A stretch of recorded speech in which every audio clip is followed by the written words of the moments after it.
Hey everyone, this is Jeff with East Tennessee Adventures.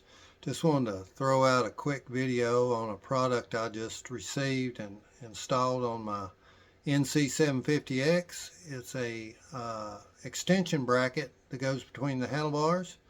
It is made to put your accessories such as AirPlay, selfie stick holder for your 360 or action camera. It seems to work really well. It seems to be really good, sturdy product.